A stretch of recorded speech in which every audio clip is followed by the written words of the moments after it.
if you have a Sony camera, then you have two problems when it comes to live streaming as a YouTuber. So problem number one is every time you go to select the video input, whether you're on a Zoom call or you are on a web stream or a live stream, whether it is StreamYard or Tella or Descript or Screen Studio, you do not see your Sony camera as an option. So right now I am recording with my Sony camera, but only because I am using Ecamm. That is the only software I found. It's local on your hard drive that works with the Sony camera. Like, the reason I switched over from the Canon Rebel T line was because Sony was supposed to be plug and play. You just plug it in to your computer and it just knows that it's a video input. Well, that only works with Ecamm. So that's problem number one.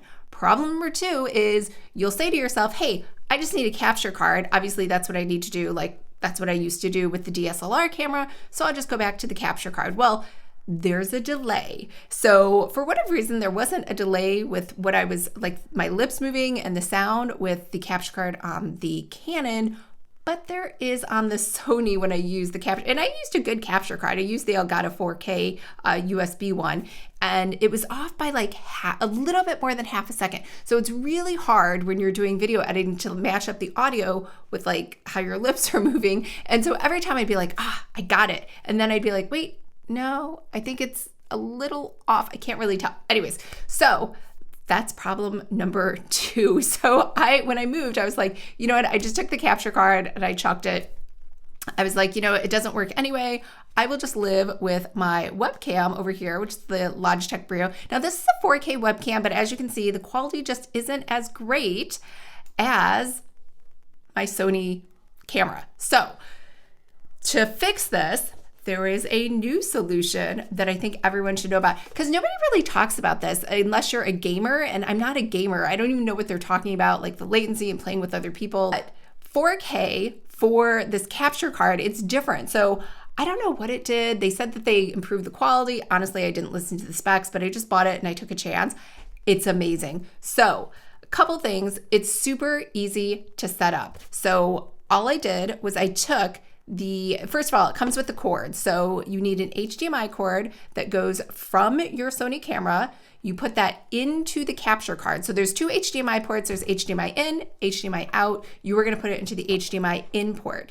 Then there is another cord, and that goes from the Elgato 4K capture card into your computer. So it's amazing because even though there's two cords, there's no delay. And they said it's because it's using, new USB cord technology, or I'm not even sure. It doesn't, again, I don't know the specs on it, but it works. It solved both of my problems. One, there is no delay on the voice. And two, everything I use, it recognizes it. So when I go on to Google Meet or to Zoom or Descript or anything else, it comes up as an option for a video input. So just wanted you all to know, in case you're a YouTuber and you just keep seeing all these videos by gamers on this capture card.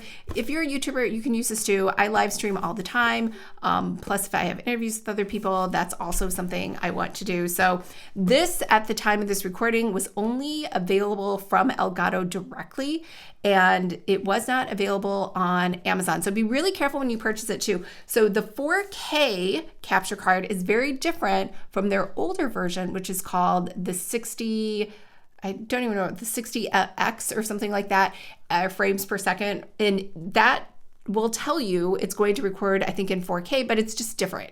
It's like older. There was like a delay with the capture card again, but this one has no delay. This is the one you want to get. So I hope everyone is having a wonderful day and all of your video editing and recording tech issues are solved, and maybe you don't even need the solution. But if you have a Sony, you might have run into the same problem. So I just wanted to share this with everyone. All right, bye.